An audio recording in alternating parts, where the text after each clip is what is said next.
ज्ञान व्यापी और ये सब मुद्दे बहुत ही आराम से हल हो सकते हैं कि उस तरफ तो चाइना और पाकिस्तान मिलकर हमारे देश की धरती खाए जा रहे हैं और ये मदरसे और संविधान के ऊपर अटैक कर रहे हैं। कोर्ट में अदालत में जो काम होंगे वो भी हम जैसे वकील करें जो फीस नहीं लेंगे और जिनका रिजल्ट भी अच्छा है। ये करोड़ों रुपए का जो खेल हो रहा है उसको बंद किया जाए। तो सेना ये कह रही है कि आईटीबीपी जो है हमारे अंडर आनी चाहिए, क्योंकि आईटीबीपी जो है देश की बॉर्डर्स की चाइना से रक्षा नहीं कर पा रही। ये तो हालत है अमित शाह जी की मंत्रालय का। और मुस्लिम कम्युनिटी को कोई परवाह नहीं है, बाबरी मस्जिद अगर शहीद भी हो जाती है या ख़त्म कर दी जाती है।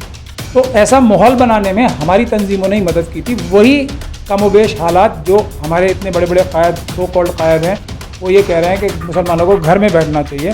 तो ये गद्दारी की, ज़मीर फरोशी की, बुज़दिली की और लालच की मिसाल है, क्योंकि 80% पीसफुल प्रोटेस्ट गिरफ्तारी देने का हो, और जो जितना बड़ा अपने आप को कायद समझता है वो सबसे आगे सबसे पहले गिरफ्तारी देगा, सबसे पहले डंडा खाएगा, और जो अपने आप को बड़ा नेता नहीं समझता वो थोड़ा बाद में रहेगा, वो बाद में जेल में जाएगा और वो बाद में डंडे खाएगा। क्योंकि अब बातें बहुत हो गई, सड़क पे आके प्रोटेस्ट करना शुरू करें, नहीं तो फिर मैं अपनी सपोर्ट विड्रॉ भी कर लूँगा। इसमें भी कोई शक और शुबे की गुंजाइश नहीं है।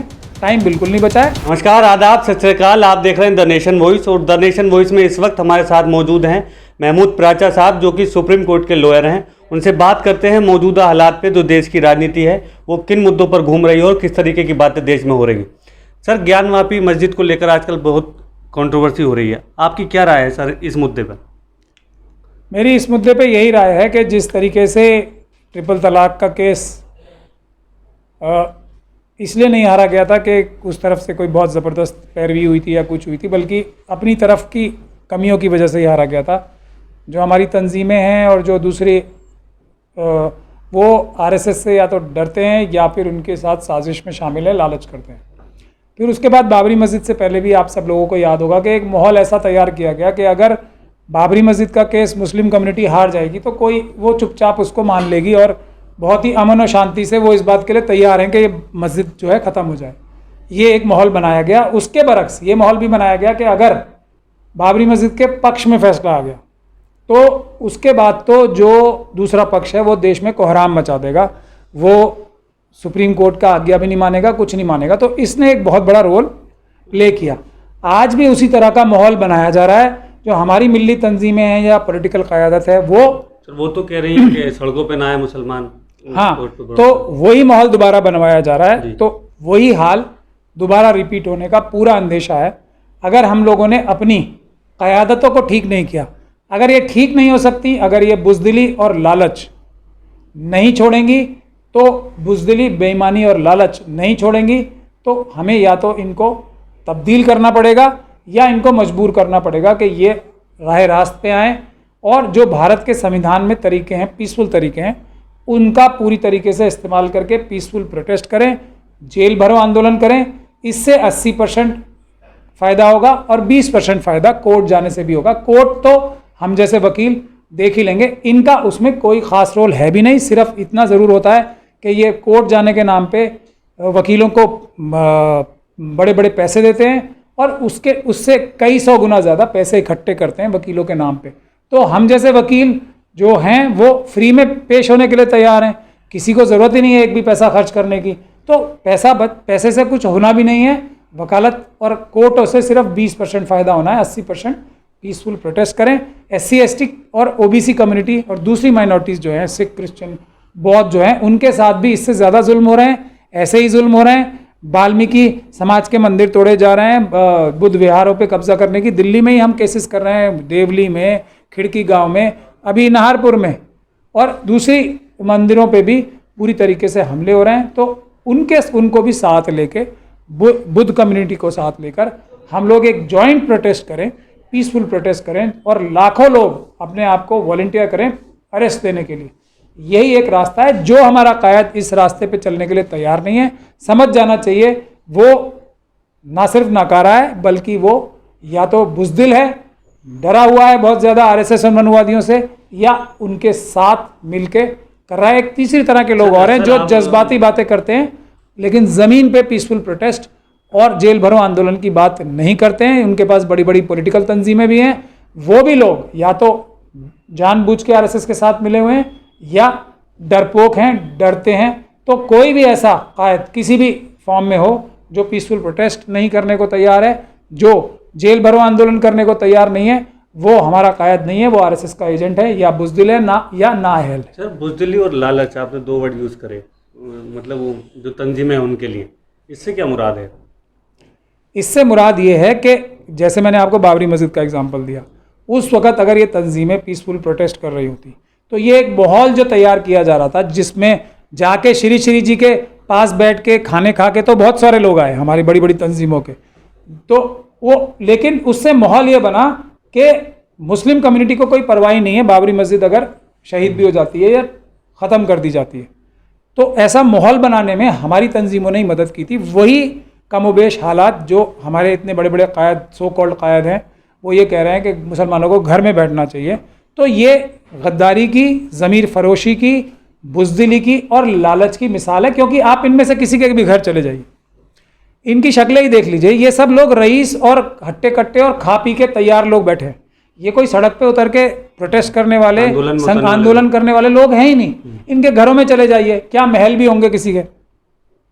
तो ये है बुनियादी टेस्ट आप सब लोगों की, जो सोशल मीडिया के लोग हैं, जिम्मेदारी है और पूरी आपकी ये ड्यूटी भी है, जो पूरी भारत का संविधान भी आपसे ये चाहता है और देश की आवाम भी आपसे ये चाहता है कि इन लोगों को बेनकाब करें।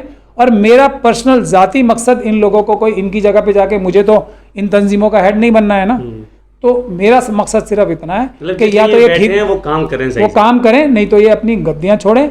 जो ईमानदार नीचे जो सेकंड रंग के लोग हैं, जो आम आवाम है, वो बहुत बहादुर है जी, वो बाईमान है और ये बेईमान है। और जो दूसरे, जो मिडिल लेवल के, जो लोअर लेवल के, जो नीचे गुमनाम जो हमारे कायद हैं, आलिम हैं, जो मेहनत करने वाले हैं, जो मेहनत करने वाले हैं, ज़मीन पे हैं, वो एक से बढ़कर एक आलिम पड़ा हुआ है, एक से बढ़कर एक बहादुर पड़ा हुआ है। उन लोगों को इन लोगों की जगह बिठाएं तो मेरे ख्याल से 50-60% काम तो वैसे ही हो जाएगा। ये लोगों को हटाना या इनको दुरुस्त करना बहुत ज़रूरी है। हमारे पास बहादुर उलमाए दीन की, हमारे पास बहादुर आवाम की कोई कमी नहीं है। एक से बढ़कर एक बहादुर पड़ा हुआ है, एक से बढ़कर एक आलिम पड़ा हुआ है। ज़रूरत इस बात की है कि ये जो लोग आरएसएस और बीजेपी की और मनुवादियों की मदद से इतने बड़े बड़े जो हमारे इदारे हैं उस पर कब्ज़ा करके बैठे हुए, इनको उन कब्ज़ों से निजात दिलाना हमारा पहला फ़र्ज़ है। बाकी सारा काम बहुत आसान हो जाएगा। सर, जो हिंदू पक्षकार हैं उनकी मांग है कि गुम्बद को तोड़ दिया जाए और हिंदुओं को कब्जा दिया जाए वहाँ पे पूजा अर्चना करने का, आज जो कोर्ट में मांग रही है उनकी। और उसी में से एक मांग सर ये है कि हम जो मुस्लिम हैं उससे उन्हें आने से मतलब रोक दिया जाए उस जो एरिया है उसमें। इस पर आपका क्या कहना है कानूनी उसके हिसाब से? देखिए, मनुवादियों के ऐसा कहना है, आपको हिंदुओं और मनुवादियों में फ़र्क समझना चाहिए। जी। ये मनुवादी मानसिकता के लोगों का ऐसा कहना है, तो उसको उसी नज़र से देखा जाना चाहिए। जी। दूसरा, जो भारत का संविधान है उसके तहत एक कानून बना हुआ है 1991 का, जो ये कहता है कि कोई भी जो मजहबी जगह है, इदारा है, उसका कैरेक्टर या उसका जो कैरेक्टर है वो बिल्कुल चेंज ही नहीं किया जा सकता 1947 15 अगस्त के बाद से। ना उसके खिलाफ या उसके बारे में कोई भी मुकदमा किसी भी अदालत फोरम में या किसी भी ज़्यादा डाला ही नहीं जा सकता, एक्सेप्ट ही नहीं कर सकता। तो उन सभी कानूनों की धज्जियाँ उड़ा के तो ये केसेस चल रहे हैं। तो उसके लिए ज़रूरी क्या है, 20% फार्मूले के अंडर आता है। कोर्ट में, अदालत में जो काम होंगे वो भी हम जैसे वकील करें जो फीस नहीं लेंगे और जिनका रिजल्ट भी अच्छा है। ये करोड़ों रुपए का जो खेल हो रहा है उसको बंद किया जाए। जो इन मुकदमे लड़ने के नाम पे, मजलूमों के नाम पे जो चंदा उगाई हो रही है हज़ारों करोड़ रुपए की, वो बंद हो। हम जैसे बहुत सारे वकील हैं जो फी सबीलिल्लाह काम करेंगे। दूसरी बात ये कि वो 20% है और 80% पीसफुल प्रोटेस्ट, गिरफ्तारी देने का वो, और जो जितना बड़ा अपने आप को कायद समझता है वो सबसे आगे सबसे पहले गिरफ्तारी देगा, सबसे पहले डंडा खाएगा। और जो अपने आप को बड़ा नेता नहीं समझता वो थोड़ा बाद में आ रहेगा, वो बाद में जेल में जाएगा और वो बाद में डंडे खाएगा। सर, आपने 1991 का हवाला दिया जो कानून है उसके हिसाब से, तो सर देश की सरकार है, बड़े बड़े नेता हैं, देश के प्रधानमंत्री, सब इस मुद्दे पर खामोश बैठे हैं और सब तमाशा हो रहा है। तो अगर उनकी पुष्टपनाही नहीं होती तो ये सब कार्रवाई होती कैसे? अगर उन्हीं लोगों की शय नहीं होती तो उन्होंने तो संविधान की शपथ ली हुई है ना। हमारे होम मिनिस्टर ने भी, हमारे सभी पॉलिटिकल लीडर्स ने, जो MP MLA हैं, मिनिस्टर हैं, कोई भी पद पे बैठे हुए हैं, हमारे सभी सरकारी अफसरों ने, हमारे सभी लोगों ने जो भी हैं वो देश में संविधान की शपथ लेके तो बैठे हैं, संविधान की धज्जियां उड़ाई जा रही हैं और वो अपनी शपथ पूरी नहीं कर रहे। तो इससे बड़ा सबूत क्या होगा कि इन्हीं की पुष्टपनाही पे या इन्हीं के इशारे पे सब काम हो रहे हैं। एक बात। दूसरी बात यह कि हर नागरिक भी तो संविधान की रक्षा करने के लिए उस ड्यूटी बाउंड है। धारा 51A है ना संविधान की, कि हमें संविधान की रक्षा हर एक नागरिक को करनी है। और देश के नागरिक ही तो देश के मालिक हैं। ये सब लोग तो MP MLA मंत्री और ये सरकारी नौकर तो हमारे नौकर ही तो हैं सब। तो मालिकों को चाहिए कि जो नौकर हैं उनके कान उमेटे। MP MLA मंत्री प्रधानमंत्रियों के कान जो है जनता को उमेटने चाहिए कि तुम जिस चीज़ की शपथ ली है, शपथ लेके ही तुम झूठ बोल रहे हो। ये जब काम शुरू हो, वो कैसे होता है? वो पीसफुल प्रोटेस्ट के जरिए होता है। जैसे जो शाहीन बाग और CA/NRC का प्रोटेस्ट किया, पीसफुल प्रोटेस्ट किया मुस्लिम महिलाओं ने, और लोगों ने भी, SC ST और OBC के लोगों ने भी उन्हें ज्वाइन किया। तो प्रधानमंत्री को मजबूर होके अभी तक आज तक CA/NRC इम्प्लीमेंट नहीं करना पड़ा। उसके बाद उन्हीं से सीखा किसानों ने, तो प्रधानमंत्री को हाथ जोड़, किसानों ने कान उमेटे प्रधानमंत्री के। तो क्योंकि प्रधानमंत्री तो देश और किसानों के और जनता के नौकर ही हैं, तो नौकर के कान उमेटे उन्होंने। तो फिर उन्होंने, नौकर ने माफ़ी मांगी और वो विड्रॉ किए। तो यही देश का निज़ाम है। इस चीज़ को भारत की जनता को समझना चाहिए। आंदोलन की भी एक ताकत होती है। यही ताकत है ना, सबसे बड़ी ताकत यही है। सुप्रीम कोर्ट के 4 जजेस ने क्या कहा था? जनता से क्यों रिक्वेस्ट की थी कि आइए, हम पे प्रेशर है, हमारी मदद कीजिए। क्यों की थी? क्योंकि सुप्रीम कोर्ट के जजेस भी तो ये बात जानते हैं ना कि वो भी नौकर हैं, प्रधानमंत्री भी नौकर हैं, मालिक तो मैं, आप और देश की जनता ही है ना। तो उन्होंने अपने मालिकों से रिक्वेस्ट की थी। हम भी मालिकों से ही रिक्वेस्ट कर रहे हैं कि वो उठें और नौकरों के कान उमेटें, इनको ठीक करें। सर, एक मुख्यमंत्री हैं असम के, हेमंत कुमार बिस्वा, वो कह रहे हैं सर मदरसा जो शब्द है उसका अस्तित्व ही खत्म कर देना चाहिए। आपकी क्या राय है इस मुद्दे को लेकर? क्योंकि जो इसमें डिस्क्रिप्शन मतलब बोलते हैं, एक्सप्लेन करते हैं अपने इस बयान को, तो कहते हैं कि मुसलमान जो है वो साइंस की जो नॉलेज है उससे दूर है, मदरसों में उस सब की तालीम नहीं दी जाती। देखिए, हेमंत बिस्वा शर्मा साहब का सरनेम क्या है? वो तो मनुवादी मानसिकता, ब्राह्मणी है ना वो जी। तो उनका मकसद, मदरसों का तो नाम ले रहे हैं, उनका मकसद ये है कहने का कि भारत का संविधान, मदरसे चलाने की ताकत कहाँ से आती है? भारत के संविधान से। तो उनका मकसद ये है कि भारत के संविधान को ख़त्म कर देना चाहिए। ये समझिए ना आप, क्योंकि भारत के संविधान से ही मदरसों को चलाने की ताकत आती है। तो जो बुनियादी ताकत है उसी को ख़त्म करने की बात कर रहे हैं। इस बात को सबको समझना चाहिए कि ये लोग डायरेक्टली भारत के संविधान के खिलाफ खड़े हुए हैं। हम लोग क्यों इनके खिलाफ बोल रहे हैं? किसी और वजह से नहीं, इस वजह से कि भारत के संविधान के खिलाफ कार्य कर रहे हैं। जिस संविधान की शपथ ली है उसके खिलाफ कार्य कर रहे हैं। ये धोखा है। और उससे भी सबसे बड़ी बात यह है कि भारत के संविधान में भारत की जो संप्रभुता है, भारत की जो ज़मीन है, उस पर कॉम्प्रोमाइज़ करा रहे हैं। और ये सब जो बातें हो रही हैं भारत के संविधान के खिलाफ, ये उस तरफ से चाइना जो 1000 किलोमीटर ज़मीन खा गया हमारे देश की, उसकी तरफ से ध्यान बटाने के लिए हो रही है। तो ये इसीलिए हम लोग एकदम चौकन्ने हो गए अब कि उस तरफ तो चाइना और पाकिस्तान मिलकर हमारे देश की धरती खाए जा रहे हैं और ये मदरसे और संविधान के ऊपर अटैक कर रहे हैं। तो ये क्या कर रहे हैं? और दूसरी तरफ चाइना और इंडिया में जो असम के CM है वो तो बहुत पास है ना चाइना के, उनको तो हमसे ज़्यादा पता है। उनको ये भी पता होगा कि बर्मा और असम में कितनी ड्रग्स की स्मगलिंग हो रही है, उस पर तो उनका कोई ध्यान नहीं है। बाढ़ से लोग परेशान हैं, बाढ़ से परेशान है, उससे उनको कोई परेशानी नहीं है। मगर परेशानी इस बात से है कि मदरसे, क्योंकि वो संविधान द्वारा चले, संविधान पे हमला कर रहे हैं। चाइना से उन्हें कोई परेशानी नहीं है कि वो अरुणाचल में और लद्दाख में 1000 किलोमीटर से ज़्यादा जगह खा गया, कोई परेशानी नहीं है उन्हें। तो ये जो है ना, उनको तो सबसे ज़्यादा परेशानी होनी चाहिए। वो बॉर्डर लाइन स्टेट के चीफ मिनिस्टर हैं, तो उन्होंने तो आज तक चाइना के लिए एक शब्द नहीं बोला, प्रधानमंत्री का ध्यान भी नहीं दिलाया, डिफेंस मिनिस्टर का ध्यान भी नहीं दिलाया, और होम मिनिस्टर साहब जो ITBP के जो हेड हैं उनका भी ध्यान नहीं दिलाया। अभी तो सेना ये कह रही है कि ITBP जो है हमारे अंडर आनी चाहिए, क्योंकि ITBP जो है देश के बॉर्डर्स की चाइना से रक्षा नहीं कर पा रही है। ये तो हालत है अमित शाह जी की मंत्रालय का, और वो जो अपने पुत्र हैं, सपुत्र, उनके साथ क्रिकेट में बिजी हैं।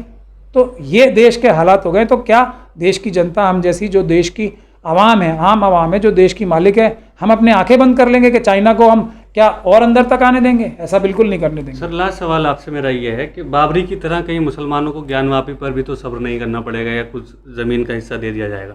अगर देखिए, हिसाब से सबसे बड़ी बात मैंने अभी आपको बताई, चाइना है। चाइना जो 1000 किलोमीटर से ज़्यादा जगह खा गया। और ये मनुवादी मानसिकता के लोग उसी तरफ से ध्यान हटाने के लिए ही ये सब काम कर रहे हैं। लेकिन ज्ञान व्यापी और ये सब मुद्दे बहुत ही आराम से हल हो सकते हैं। उसका मैंने फॉर्मूला आपको शुरू में ही बता दिया है कि अपनी क़यादत चेंज कीजिए या इनको दुरुस्त कीजिए। अगर ये दुरुस्त हो जाते हैं, प्रोटेस्ट करने के लिए तैयार हैं, जेल जाने के लिए तैयार हैं, तो मैं खुद इनकी जिंदाबाद कहूँगा। मैं मौलाना तौक़ीर रज़ा साहब जब तक जेल जाने की बात कर रहे हैं, जेल जाने के लिए तैयार हैं, सड़क पे आके प्रोटेस्ट करने के लिए तैयार हैं, मैं उनकी जिंदाबाद कहता हूँ और कहता रहूँगा। दारुल उलूम देवबंद के जो मोहतमिम हैं, उन्होंने एक अच्छा बयान दिया, मैं उनकी जिंदाबाद तब भी की थी, अब भी कह रहा हूँ। लेकिन मैं इन लोगों से भी गुजारिश कर रहा हूँ कि अब बातें बहुत हो गई, सड़क पे आके प्रोटेस्ट करना शुरू करें, नहीं तो फिर मैं अपनी सपोर्ट विड्रॉ भी कर लूँगा। इसमें भी कोई शक और शुबे की गुंजाइश नहीं है। टाइम बिल्कुल नहीं बचा है। और जैसे ही हम सब लोग SC ST OBC और माइनॉरिटीज़ के लोग पीसफुल प्रोटेस्ट के ज़रिए से हम एहतजाज करना शुरू करेंगे, ये सरकार CA NRC की तरह, किसान आंदोलन की तरह, क्योंकि मनुवादी बेसिकली बहुत ज़्यादा डरपोक होते हैं और वो चोर भी होते हैं, चोरी तो कर ही रहे हैं। चाइना के जितने भी गुजराती मनुवादी मानसिकता के बिजनेसमैन हैं, वो सब चाइना के साथ मिलकर देश तो लूट रहे हैं। उसके भी सबूत सारे निकाले जाएं, अगर इन्वेस्टिगेशन हो तो सारे आ जाएंगे। तो इन सब लोगों को चोर के पैर नहीं होते। हम लोग अगर मजबूती से खड़े होंगे तो ये लोग अपने जो गंदे और घिनौने कारनामे हैं ये तुरंत बंद कर जाएंगे और ये लोग देश छोड़ के भागेंगे। क्योंकि अगर ईमानदारी से इनकी तलाश की जाए तो ये तो सभी चोर है ना। ये सभी गुजराती मानसिकता, जो मनुवादी मानसिकता के गुजराती बिजनेसमैन है, ख़ास तौर पे बता रहा हूँ। बाकी देश में भी बहुत जगहों पे बिजनेसमैन है, लेकिन वो इतने बड़े बेईमान और चोर नहीं है जितने गुजराती मनुवादी मानसिकता के बिजनेसमैन चोर और बेईमान होते हैं। वो तो पूरा देश लुटा रहे हैं। इसमें बहुत अहम इसलिए बात यह है कि हमें सबको मिलके इसका मुकाबला करना है, इनको एक्सपोज करना है और ख़ास तौर पे अपनी क़यादत को ठीक करना है। अगर हम वो नहीं करेंगे तो एक ज्ञानव्यापी मस्जिद नहीं, एक बाबरी मस्जिद नहीं, 30,000 मस्जिदों की लिस्ट बना रखी है। क्योंकि उस तरफ इन्होंने वो चोरी करनी है और डेली कोई ना कोई मस्जिद, कोई ना कोई वाल्मीकि मंदिर, कोई ना कोई बुद्ध विहार, कोई ना कोई गुरुद्वारा, कोई ना कोई चर्च पे इन्होंने झगड़े करने ही हैं। देश को उलझा के रखना है और देश को तोड़ने की पूरी कोशिश करनी है। बहुत बहुत शुक्रिया सर हमसे बात करने के लिए। तो ये आप देख रहे थे सुप्रीम कोर्ट के वकील महमूद प्राचा साहब तमाम देश के मुद्दों पे हमसे बात कर रहे थे। आप ऐसी बहुत सारी खबरों के लिए देखते रहिए द नेशन वॉइस। हमारे चैनल को लाइक कीजिए, यूट्यूब पे हैं तो सब्सक्राइब कीजिए। धन्यवाद।